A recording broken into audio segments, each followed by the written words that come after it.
Last lecture में हम लोगों ने एमसीक्यूज डिस्कस किए थे क्लासिफिकेशन के, question number 1 to question number 10।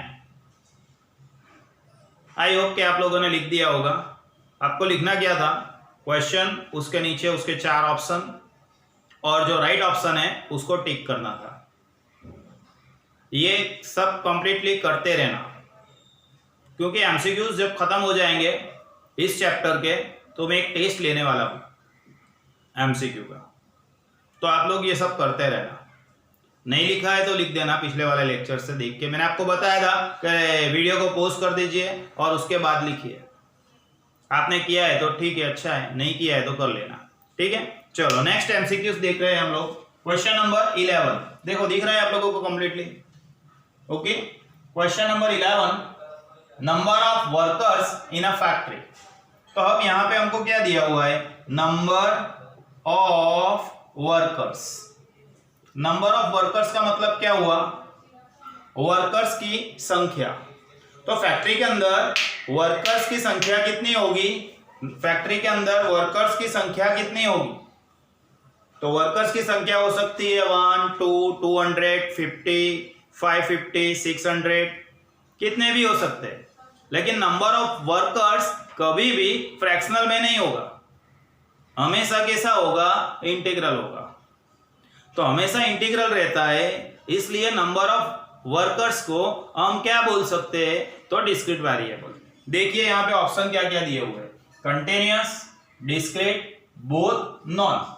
तो आंसर क्या रहेगा, मैंने आपको समझाया, नंबर ऑफ वर्कर्स फ्रैक्शनल नहीं आ सकता है, ओनली इंटीग्रल रहेगा। तो ओनली इंटीग्रल है, इसलिए कौन सा वेरिएबल, तो discrete variable.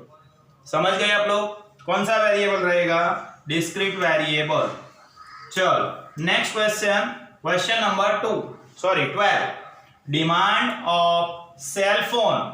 Demand of cell phone, cell phone का डिमांड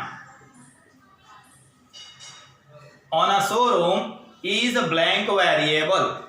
तो डिमांड ऑफ सेल फोन का डिमांड कैसे मिलेगा या कितना मिलेगा? तो डिमांड ऑफ सेल फोन क्या हो सकता है, 1 फोन का डिमांड होगा, 2 का होगा, 3 का होगा, 5 का होगा, 500 का होगा, लेकिन फ्रैक्शनल आएगा। डिमांड 1.5 सेल फोन ऐसा होगा क्या, नहीं होगा? बोलो बताओ, तो नहीं होगा। मतलब सिर्फ इंटीग्रल वैल्यूज एज्यूम करेगा, only integral values.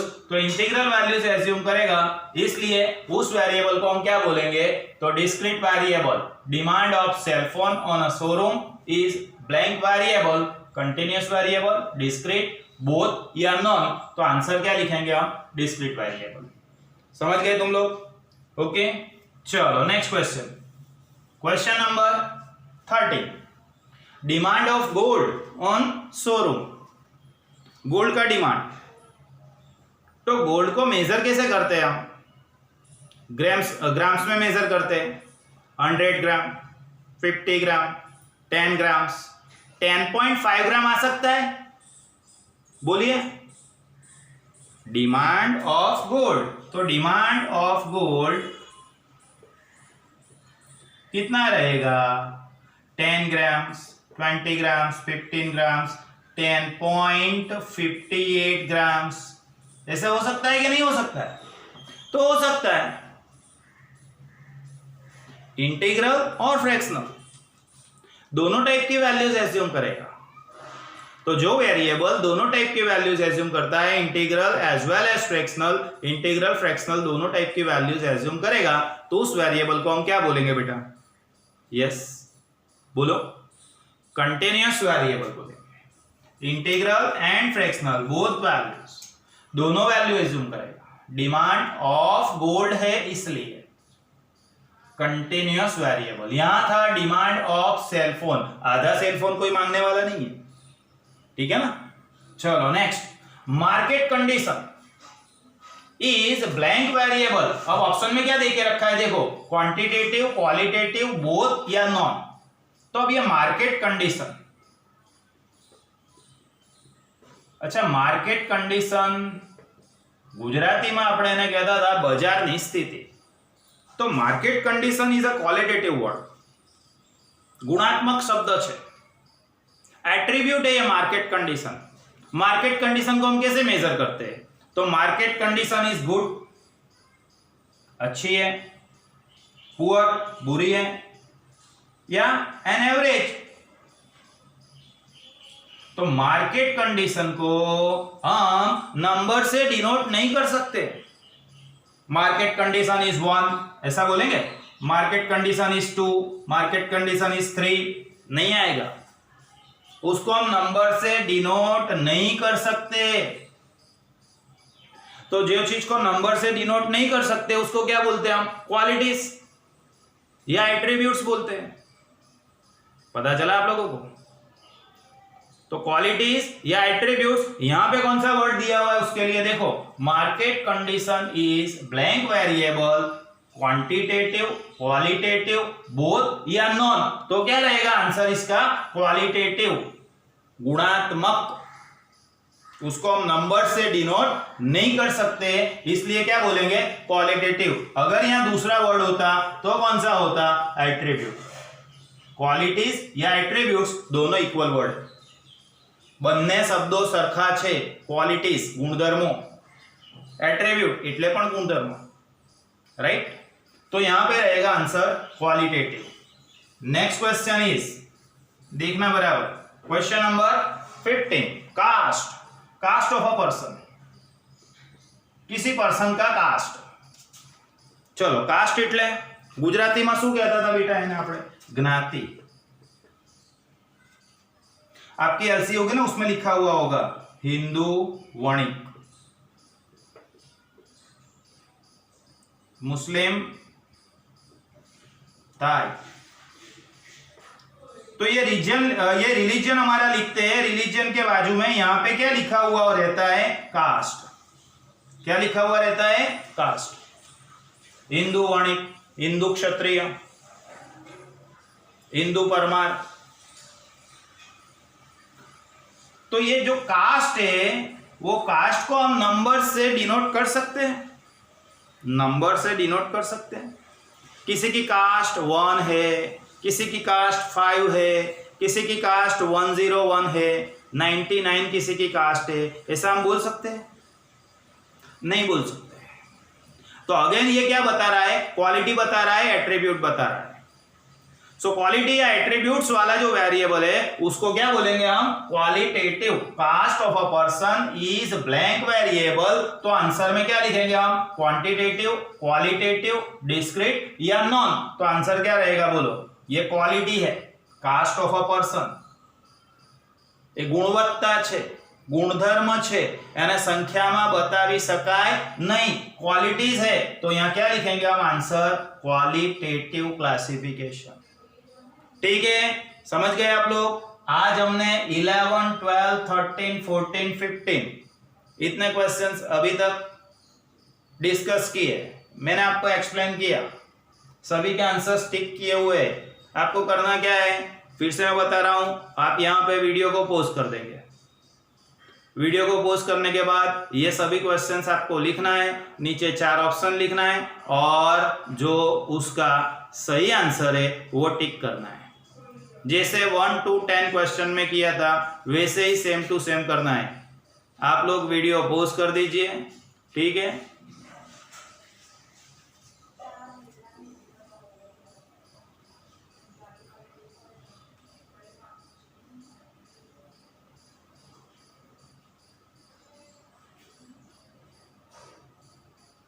Now some next questions. Question number 16. Classification on the basis of only one quality.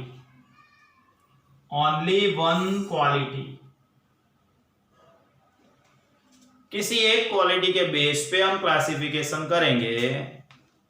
अच्छा, क्वालिटी के लिए इक्वल वर्ड कौन सा था दूसरा? क्वालिटी मतलब एट्रीब्यूट। अभी देखा था ना हमने इसके पहले भी, क्वालिटी मतलब एट्रीब्यूट। तो एट्रीब्यूट क्या बोला है हमको, क्वेश्चन समझो। Classification on the basis of only one quality. किसी एक क्वालिटी के आधार पे, किसी एक एट्रीब्यूट के आधार पे अगर हम क्लासिफिकेशन करते हैं तो उसको क्या बोलते हैं? याद करो, पहला ज्योग्राफिकल, दूसरा क्रोनोलॉजिकल, थर्ड क्वालिटेटिव क्लासिफिकेशन था। उसके अंदर क्या देखा था हमने? Classification based on various qualities और attributes is called qualitative classification. उसके दो टाइप्स देखे थे, simple classification and manifold classification. तो किसी एक एट्रीब्यूट के आधार पे, किसी एक क्वालिटी के आधार पे अगर क्लासिफिकेशन हमने किया है तो हम उस क्लासिफिकेशन को क्या बोलेंगे बेटा? यस बोलो, कौन सा क्लासिफिकेशन? तो सिंपल क्लासिफिकेशन।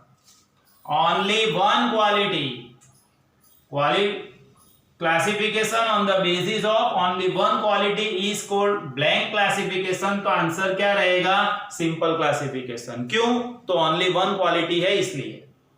देन आगे देखते हैं, when more than one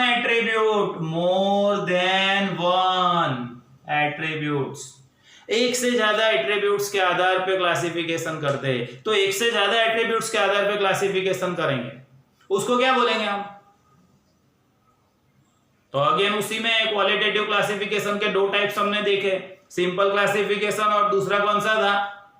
बोलो दूसरा कौन सा था? Manifold classification. किसी एक एट्रीब्यूट के आधार पे अगर हमने क्लासिफिकेशन किया है तो उसको बोलेंगे सिंपल क्लासिफिकेशन। और एक से ज्यादा एट्रीब्यूट के आधार पे क्लासिफिकेशन किया है, 2, 3, 4 एट्रीब्यूट के आधार पे अगर हमने क्लासिफिकेशन किया है, 2 एट्रीब्यूट, 3 एट्रीब्यूट, 4 एट्रीब्यूट के आधार पे अगर क्लासिफिकेशन किया है तो उस क्लासिफिकेशन को क्या बोलेंगे हम? Manifold classification. तो यहाँ पे वर्ड हमको दिया है, more than one attributes are consider, it is called, कौन सा क्लासिफिकेशन लिखो? बोलो यस, मैनीफोल्ड क्लासिफिकेशन। क्यों मैनीफोल्ड? तो यहां दे के रखा है मोर देन वन एट्रीब्यूट, एक से ज्यादा एट्रीब्यूट के आधार पे क्लासिफिकेशन किया है इसलिए। दिख रहा है ना आप लोगों को बोर्ड पे बराबर। 18 number, the variable which can assume only integral values. चलो ये तो हमारे क्लासिफिकेशन का फर्स्ट तो हो गया। अगर ओनली इंटीग्रल वैल्यूज एज्यूम कर रहा है तो ऐसे वेरिएबल को हम क्या बोलेंगे? बोलो, अब तो पोपट हो जाना चाहिए, पोपट जैसा याद हो जाना चाहिए, मतलब ऐसा बोलो। हाँ, कौन सा? अगर सिर्फ इंटीग्रल वैल्यूज एज्यूम किया है वेरिएबल ने, इंटीग्रल मतलब 0, 1, 2, 3, 4, 5 इस तरह का वैल्यूज एज्यूम करता है तो ऐसे वेरिएबल को हम क्या बोलते हैं? हाँ, डिस्क्रीट वेरिएबल। कौन सा वेरिएबल टिक करूं? बोलो, discrete. The variable which can assume only integral values, सिर्फ इंटीग्रल वैल्यूज एज्यूम करेगा, ऐसे वेरिएबल को हम क्या बोलेंगे? तो डिस्क्रीट वेरिएबल बोलेंगे। Then 19 number, continuous variable assumes blank values. तो याद करो, कंटिन्यूअस वेरिएबल का डेफिनेशन क्या था? The variable which can assume integral as well as fractional. Integral और फ्रैक्शनल दोनों साथ में एज्यूम करेगा। जैसे मैंने आपको बताया था, height, weight, temperature, yield of crop. फिर देखे तो profit, income, expenditure, shoe size. तो ये सब कौन से वेरिएबल है? बोलो, कंटिन्यूअस वेरिएबल। जो वेरिएबल इंटीग्रल और फ्रैक्शनल दोनों वैल्यूज एज्यूम करेगा, ऐसे वेरिएबल को हम कंटिन्यूअस वेरिएबल बोलते हैं। यहां क्वेश्चन क्या लिखा है देखो, the variable which can assume only, नहीं सॉरी ये हो गया, continuous variable assumes, continuous variable assume करता है ब्लैंक वैल्यूज। कौन सी वैल्यूज एज्यूम करता है? बोलो, अभी मैंने बताया, इंटीग्रल भी और फ्रैक्शनल भी। इसका मतलब आंसर क्या रहेगा? इंटीग्रल, तो ये तो अकेला इंटीग्रल है, ये नहीं आएगा। ये अकेला फ्रैक्शनल है, नहीं आएगा। दोनों टाइप की वैल्यूज एज्यूम कर रहा है, इसलिए आंसर क्या लिखेंगे हम? Both A and B, integral भी और फ्रैक्शनल भी। पूर्णांक पण અને અપૂર્ણાંક પણ બંને ટાઈપની વેલ્યુઝ એઝ્યુમ કરશે બેટા, એટલે આન્સર આપણે લખ્યો બોથ એ એન્ડ બી, એ અને બી બંને, ઇન્ટિગ્રલ પણ આવશે અને ફ્રેક્શનલ પણ આવશે. ક્લિયર? Next point, designation. ये डेजिग्नेशन का मतलब क्या होता है, गुजराती में अपने उसको बोलते हैं होद्दो। किसी आदमी का पोस्ट, पोस्ट समझो છો પોસ્ટ, જેમ કે આપણે બેંકમાં જઈએ તો બધાની પોસ્ટ એક સરખી હોય ના, અમુક પ્યુન હોય, અમુક ક્લર્ક હોય, અમુક હેડ ક્લર્ક હશે, અમુક ब्रांच मैनेजर हसे, उसका डेजिग्नेशन, उसका पोस्ट है ना होद्दो। तो डेजिग्नेशन क्या है, क्वालिटी है या क्वांटिटी है, उसको नंबर में डिनोट कर सकेंगे या नहीं कर सकेंगे, बोलो। तो डेजिग्नेशन को हम नंबर्स में डिनोट नहीं कर सकते। अगर नंबर में डिनोट नहीं कर सकते तो उसको क्या बोलते हैं, क्वालिटी। या दूसरा नाम क्या था क्वालिटी का, बार बार मैं आपको बता रहा हूं, क्वालिटी का दूसरा नाम क्या था, एट्रीब्यूट। तो क्वेश्चन क्या है देखो समझो, designation of employees in a factory is, factory में जो एम्प्लॉय है उसका डेजिग्नेशन, तो फैक्ट्री के अंदर एम्प्लॉइज है उसका डेजिग्नेशन कैसा हो सकता है, चलो वर्कर्स है, प्यून है, फैक्ट्री में वर्कर्स है, वर्कर्स के ऊपर सुपरवाइजर है, सुपरवाइजर के ऊपर मैनेजर है, मैनेजर के ऊपर जनरल मैनेजर है। तो ये उसका डेजिग्नेशन हुआ, पोस्ट हुआ। तो designation can not denoted by numbers, designation को हम नंबर से नहीं बता सकते, और जो जो चीजें नंबर से नहीं बता सकते उसको क्या बोलते हैं, एट्रीब्यूट बोलते हैं या तो क्वालिटी बोलते हैं। यहां पे क्या देके रखा है हमको, एट्रीब्यूट, इसलिए आंसर क्या रहेगा, एट्रीब्यूट। वेरिएबल नहीं आ सकता, डिस्क्रीट, तो डिस्क्रीट तो पूर्ण संख्या हो, 0 1 2 3 4, इंटीग्रल वैल्यूज ऐसा भी नहीं आ सकता है, नॉन तो हो ही नहीं सकता, ये इसमें से है आंसर हमारे पास, इसलिए नॉन नहीं हो सकता है। तो आंसर क्या रह गया, एट्रीब्यूट। ठीक है, समझ लिए। आज के लेक्चर्स में हमने ये दूसरे सेगमेंट में मैंने 16 to 20 आपको एक्सप्लेन किए, ये सभी पॉइंट्स आपको समझ में आ गए ना। ठीक है, अगेन क्या करेंगे, वीडियो पॉज कर देंगे और बोर्ड पे जैसा दिख रहा है वैसे लिखेंगे। फिर से एक बार बता रहा हूं, क्वेश्चन लिखना है, 4 ऑप्शन उसके लिखना है, और जो सही ऑप्शन है उसको टिक करना है। ठीक है, समझ गए। बाय बाय, टाटा, सी यू, नेक्स्ट लेक्चर में मिलेंगे। लेकिन वीडियो को पॉज कर रहा हूं, थोड़ी देर तक 5-7 सेकंड चलेगा, लिख देना। Okay, bye.